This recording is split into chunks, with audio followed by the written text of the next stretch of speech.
ये तारीख बताई जाती है, लिखी जाती है, मशहूर जो है वो ये है कि वैलेंटाइन नामी एक राहिब था, पादरी था, ईसाइयों का, चर्च के अंदर रहता था, इबादत करता था। इसी दौरान वो एक चर्च की जो राहिबा थी, जिसे नन कहते हैं, उसके ऊपर आशिक हुआ, फरिश्ता हुआ।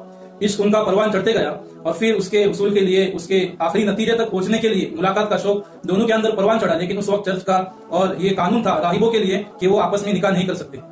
तो राहिब ने एक अपने इश्क के शौक को, जज्बे को परवान चढ़ाने के लिए, नतीजे तक पहुंचाने के लिए एक तरकीब सोची। उसने राहिबा से कहा कि 14 फरवरी का दिन मुझे ख्वाब के अंदर बताया गया कि इस दिन अगर हम ताल्लुकात बनाएंगे, जिनसी ताल्लुकात बनाएंगे, मिलाप करेंगे, तो इससे हमें कोई गुनाह नहीं होगा। इस तरीके से उसने राहिबा की सोच बनाई और 14 फरवरी को उन्होंने ताल्लुकात बनाए।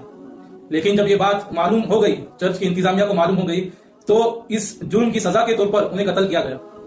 दोनों कत्ल किए गए। कत्ल होने के बाद जो आवारा किस्म के नौजवान थे, जो ऐसी चीजों की तलाश में रहते थे, उन्होंने जो इस राहिब ने गुनाह किया था, गुनाह के तौर पर, सजा के तौर पर उसे कत्ल किया गया था, उस राहिब को शहीद मोहब्बत का नाम दिया। और इस दिन को उसी की याद में मोहब्बत का दिन मनाया जाने लगा। वैलेंटाइन डे के नाम पर इस 14 फरवरी के दिन को मनाया जाने लगा। ये वाकया 3री सदी ईस्वी का बतलाया जाता है। तो ये वैलेंटाइन डे के पीछे की हकीकत है। हालांकि इस दिन को मनाने से ईसाइयों के पादरियों ने, चर्च ने भी मना किया। उनके नजदीक भी ये शुरू में पसंदीदा अमल नहीं था।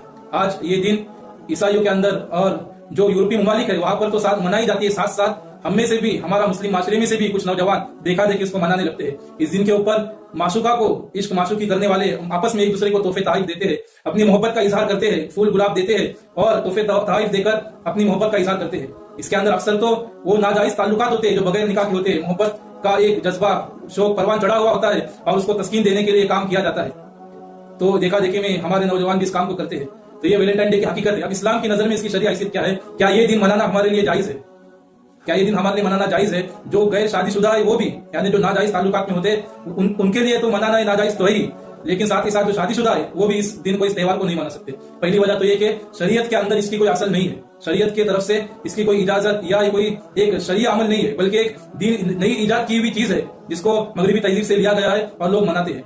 दूसरी बात यह है कि ये अमल जो किया जाता है, या ना ये किसी सहाबी से, ना सलफ खलफ से साबित है और ना हमारे किसी बुजुर्गान दीन से साबित है। तीसरी वजह यह है कि इस अमल के अंदर नाजायज ताल्लुकात परवान चढ़ते हैं, नाजायज मोहब्बत परवान चढ़ती है, नाजायज रिश्ते परवान चढ़ते हैं। ताल्लुकात में नौजवान लड़के लड़कियां आते हैं और वो जो हराम पूरे काम जो ममनू है वो अंजाम दिए जाते हैं। इसलिए सरासर नाजायज है इस दिन को मनाना। अब हमें गौर करना चाहिए कि जब नाजायज है और ये बेहयाई वाला काम है, बेहयाई के रास्ते के ऊपर ले जाने वाला काम है, और कुरान ने, इस्लाम ने सरासर बेहयाई से, फर्ज से हमें रोका है, हमें मना किया है। हया को ईमान का शोभा बताया गया है और ये ऐसे रस्म रिवाज, ऐसे तरीकेकार, ऐसे ये सारे दिन मनाना, रोज डे, वैलेंटाइन डे और ना जाने कई सारे ऐसे ये सारे तरीके हैं जो हमारे नौजवानों को बेहयाई के रास्ते पर लाने का सबब बनते हैं। शुरू में फूल दिया जाता है, गुलाब दिया जाता है, ताल्लुकात बनाए जाते हैं, फिर उसका नतीजा ये होता है कि आज गुलाब दिया था, आज तोहफे तारीफ दिए थे, नाजायज होने के बावजूद, निकाह में ना होने के बावजूद इस ताल्लुक की, इस रिश्ते की आखिरी मंजिल जिना होती है। वही नौजवान लड़के तोहफे तारीफ दिए जाते हैं, गुलाब का फूल दिया जाता है, रिश्तों को परवान चढ़ाया जाता है और फिर इसकी आखिरी मंजिल जिना होती है। यही वजह है हम हमारे मुस्लिम माशरे के अंदर भी, गैरों को तो बात नहीं, उन्हें तो खुल्लम खुल्ला आजादी है, उन्हें उनके सामने दीन इस्लाम, कुरान की तालीमात नहीं है, लेकिन मुस्लिम समाज के अंदर, मुस्लिम माशरे के अंदर होने के बावजूद भी हम देखेंगे इन सारे रस्म रिवाज के ऊपर चलने के ऊपर, मगरिबी तहजीब को फॉलो करने की वजह से जीना आम हो चुका है। नौजवान लड़के लड़कियां जीना जैसी लत में, जीना जैसी बुराई के अंदर फंस चुके हैं, जिसकी वजह से ईमान दिलों से निकलता जा रहा है, गैरत ईमानी मरती जा रही है, दीन के ऊपर चलने का जज्बा खत्म होता जा रहा है।